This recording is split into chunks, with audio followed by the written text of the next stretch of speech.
Hi, welcome back to my YouTube channel. ಇವತ್ತು ತುಪ್ಪದ ಹೀರೆಕಾಯಿಂದ ಯಾವ ರೀತಿಯಾಗಿ ಹೀರೆಕಾಯಿ ಬಜ್ಜಿನ ಮಾಡೋದು ಅಂತ ತೋರಿಸ್ತೀನಿ. ಮೊದಲಿಗೆ ನಾನಿಲ್ಲಿ ಒಂದು 3-4 ಹೀರೆಕಾಯಿನ ತೊಗೊಂಡಿದ್ದೀನಿ. ಅದನ್ನು ಸಿಪ್ಪೆನೆಲ್ಲ ಎರೆದುಬಿಟ್ಟು ಸ್ಲೈಸಾಗಿ ಕಟ್ ಮಾಡಿ ಇಟ್ಕೊಂಡಿದ್ದೀನಿ. ಇವಾಗ 3 ಕಪ್ ಆಗೋಷ್ಟು ಕಡಲೆ ಹಿಟ್ಟು ಹಾಗೆ 1 ಕಪ್ ಆಗೋಷ್ಟು ಅಕ್ಕಿ ಹಿಟ್ಟನ್ನ ಸೇರಿಸ್ಕೊಂಡು ಹಾಗೆ ನಿಮಗೆ ಖಾರಕ್ಕೆ ಎಷ್ಟು ಬೇಕು, ನಾನಿಲ್ಲಿ 1.5 ಚಮಚ ಆಗೋಷ್ಟು ಖಾರ ಪುಡಿನ ಸೇರಿಸ್ಕೊಂಡಿದ್ದೀನಿ. ನೀವು ಯಾವುದು ಜಾಸ್ತಿ ಖಾರ ತಿನ್ನಲ್ಲ ಅಂದರೆ ಜಾಸ್ತಿ ತೆಳ್ಳಗೆ ಮಾಡಿದರೆ ಹಿಟ್ಟೆ ಅಂಟೋದಿಲ್ಲ, ಆ ಥರ ಆಗಿಬಿಡುತ್ತೆ. ನಾನು ಈ ರೀತಿಯಾಗಿ ಕನ್ಸಿಸ್ಟೆನ್ಸಿನ ಕಲಿಸ್ಕೊಂಡಿದ್ದೀನಿ.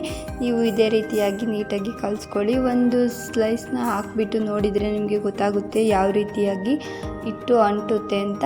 ನಾನಿಲ್ಲಿ ಅದ್ದಿ ತೋರಿಸ್ತಾ ಇದ್ದೀನಿ ನೋಡಿ. ಈ ರೀತಿಯಾಗಿ ಹಿಟ್ಟು ಅಂಟ್ಕೋಬೇಕು. ಜಾಸ್ತಿನೂ ಅಂಟಬಾರ್ದು, ಸ್ವಲ್ಪ ತೆಳ್ಳಗೂ ಅಂಟಬಾರ್ದು, ಮೀಡಿಯಮ್ ಆಗಿ ಅಂಟುತ್ತೆ. ನೀವು ಯಾವಾಗ ಬಜ್ಜಿನ ಮಾಡ್ತೀರಾ ಆವಾಗ ಸ್ವಲ್ಪ ಕೊತ್ತಂಬರಿ ಸೊಪ್ಪು ಬೇಕಿದ್ರೆ ಹಾಕ್ಕೊಳ್ಳಿ, ಬೇಡ ಅಂದರೆ ಸ್ಕಿಪ್ ಮಾಡಿ. ಹಾಗೆ ಒಂದು ಅರ್ಧ ಸ್ಪೂನ್ ಆಗುವಷ್ಟು ಅಡುಗೆ ಸೋಡಾ ಪುಡಿನ ಹಾಕ್ಕೊಂಡು ಮಿಕ್ಸ್ ಮಾಡಿಕೊಂಡು ಒಂದ್ಸಲ ಎಲ್ಲನೂ ನೀಟಾಗಿ ಮಿಕ್ಸ್ ಮಾಡ್ಕೊಳ್ಳಿ. ನೀವು ಕನ್ಸಿಸ್ಟೆನ್ಸಿ ನೋಡ್ಕೋಬೋದು, ನಿಮ್ಗೆ ಯಾವ ರೀತಿಯಾಗಿ ಬೇಕೋ ಆ ರೀತಿಯಾಗಿ ಮಾಡ್ಕೊಳ್ಳಿ. ನಾನಿಲ್ಲಿ ತೋರಿಸ್ತಿರೋ ಹಾಗೆ ಮೀಡಿಯಮ್ನಲ್ಲಿ ಮಾಡ್ಕೊಂಡಿದ್ದೀನಿ. ಹಾಗೆ ಒಂದು ಬಾಣಲಿನಲ್ಲಿ ಎಣ್ಣೆ ಕಾಯಲಿಕ್ಕೆ ಇಟ್ಬಿಟ್ಟು ನಂತರ ಎಣ್ಣೆ ಕಾಯ್ದ ನಂತರ ಈ ಥರ ಒಂದೊಂದೇ ಹಾಕ್ಕೊಂಡು ಈ ಥರ ಎಜ್ಜಿಬಿಟ್ಟು ಎಣ್ಣೆ ಒಳಕ್ಕೆ ಬಿಡಬೇಕಾಗುತ್ತೆ.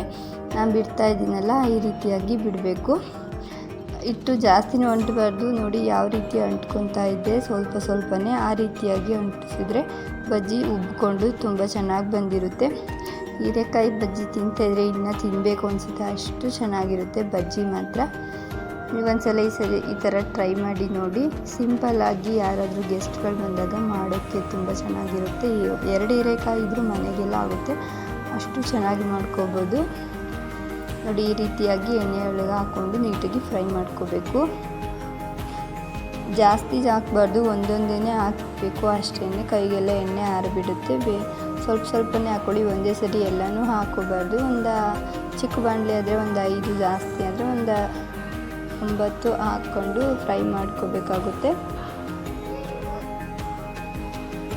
ಇವಾಗ ಬೆಂದಿದೆ ನೋಡಿ, ಒಂದು ಕಡೆ ಫ್ರೈ ಆಗಿದೆ, ತುಂಬ ಚೆನ್ನಾಗಿ ಉಟ್ಕೊಂಡು ಬಂದಿದೆ. ಈ ರೀತಿಯಾಗಿ ಬರಬೇಕು, ತುಂಬಾ ಚೆನ್ನಾಗಿರುತ್ತೆ. ನಾನಿಲ್ಲಿ ಒಂದು ಸೈಡ್ ಬೆಂದಿದೆ, ಇನ್ನೊಂದು ಸೈಡು ತಿರುಗಿಸಿ ಹಾಕ್ತಾಯಿದ್ದೀನಿ. 2 ಸೈಡೆ ಬೆಂದರೆ ಫೈನಲ್ ಚೆನ್ನಾಗಿ ಬೆಂದಿರುತ್ತೆ. ನೀವು ನೋಡಿಕೊಂಡು ಬೆಂದಿದೆಯೋ ಇಲ್ವೋ ಅಂತ ನೋಡಿಬಿಟ್ಟು ತುಂಬ ಚೆನ್ನಾಗಿ ಬೆಂದಿದ್ರೆ ತೆಕ್ಕೊಂಡ್ರೆ ತುಂಬ ಚೆನ್ನಾಗಿ ರೆಡಿಯಾಗಿರುತ್ತೆ ಹೀರೆಕಾಯಿ ಬಜ್ಜಿ.